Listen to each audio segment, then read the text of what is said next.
Anthropoidal force. Right. And if you're not strong enough to, or you haven't practiced, and it's like any kind of strength or muscle memory, like a immediate stimulus response, which is in the OODA loop. Yep. If you haven't trained or inoculated yourself to those forces, then you're going to be taken. Yeah. And not only is it just a trope and some leadership, not only some leadership trope, right? Or like some, the woo-woo, like, well, you're strong enough to, sure, it's strength, but it's also in the math. Yeah. And if you understand the math, then you could build up some resiliency, which is another word that gets beat to death. Yes. Another epicycle. That, do you think a 30-minute presentation on resiliency is going to make you immune to depression? Right. To make you I went through my resiliency thing. I'm never going to be sad again. Exactly. Like no breakup is ever going to, you know what? Like no divorce is ever going to cause people to walk off bridges anymore because you've been resiliency trained. Right.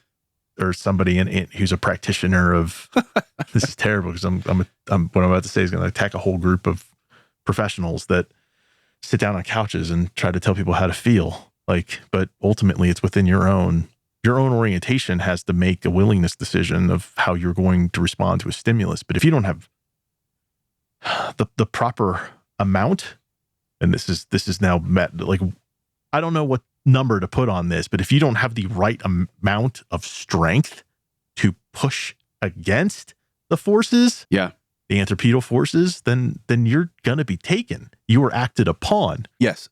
One thing I feel like I need to clarify there, I'm not disagreeing with you. You said orientation, and let's remember that the orientation is the combination of everything that makes up the self. So that is the body, that is the brain, that is the spirit, if you believe in it, right? Your cultural experiences, your education, your resources, all those things combine to make you, right? And let's acknowledge the fact that sometimes, like the hardware aspect of your orientation, your body, your brain, your hormones, all those things can be like compromised. Yeah. The machine can get broken. Or it can get caught in a logic loop. Yes, exactly. And so, like, if somebody is full on in a depressive mode, right? No amount of telling them to just be happy, right? Just get over yourself or whatever. That's not going to work, right? You're going to need some other external input in the form of, like, I don't know, medication or exercise or something to help people fix the hardware, which is going to corrupt the firmware and the software. And it can go the other direction, right? That the software can corrupt the hardware. So I just want to acknowledge that up front, that it's not just a matter of saying, well, you just got to be willing. There are some other variables to, I would agree, to all of this. It gets deeper than.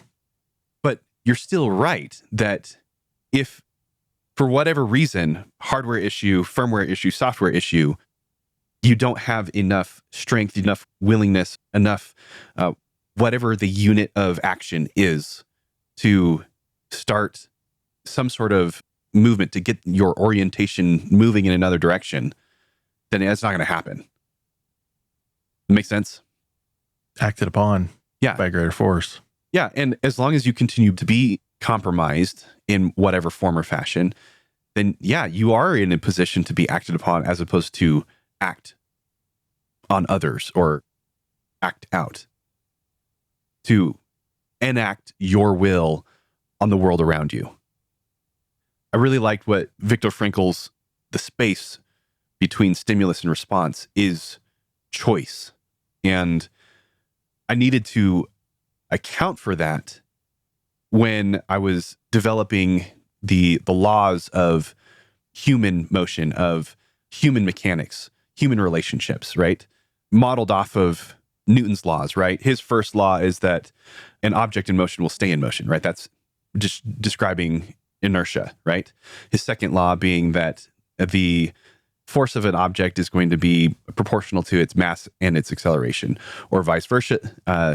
Acceleration is proportional to the force that is acted on it, right? Law 3 is what we were describing earlier, the equal and opposite forces, But that's where Newton stops. He stops with those three right there. Well, those same kinds of laws apply to human interaction that, as we've been saying, law one being that a person's orientation, their motion will stay in motion until they're acted on by somebody else, right? That's law one of Newton's laws for human interaction, right? Law two being that the amount of force that it takes to get you to change is proportional to your value. What is the value of your orientation? You know, because a highly valued individual is not going to respond hardly at all to a very small force from an invisible individual, right? It takes a much greater force to get somebody of very high value to change the direction that they're headed. Makes sense? Yeah. Law three, that just as the sun pulls on the earth pulls on the sun, equal and opposite reactions. I can't go through life influencing other people without being influenced by them. Now, the proportion of their influence on me is going to be very different. Just like the earth isn't pulling the sun around it, but there's still some amount of influence that is shared between them. Okay. So those are the three laws of human motion, human interaction. But I had to add a fourth one because of Viktor Frankl, because of this idea of choice. And I'm going to read it to you verbatim. Every human can choose to follow or disregard these laws. Between stimulus and response, there is a space. In that space is our power to choose our response. In our response lies our growth and our freedom. Taking it back to Rollo Tomassi now, where we started this whole thing. Powerful people function within the equation and master it. Within that space between stimulus and response is our ability to grow and our freedom. To secure your own sovereignty. To secure your own sovereignty, to develop options for yourself, and then hopefully you're a benevolent person, and then you are going to use that choice and your mastery over the math, your high value, your training, to help other people follow in your footsteps, whether it's your biological children, your adopted children, or the people that you just choose to be as your family or your friends. You are going to replicate yourself in them.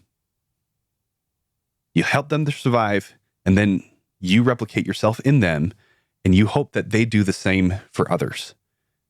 And you perpetuate your legacy that way. That's what the math is for. That's why we are here, helping people to understand the math of the anthropic domain and how to anthropronautic their way through human relationships.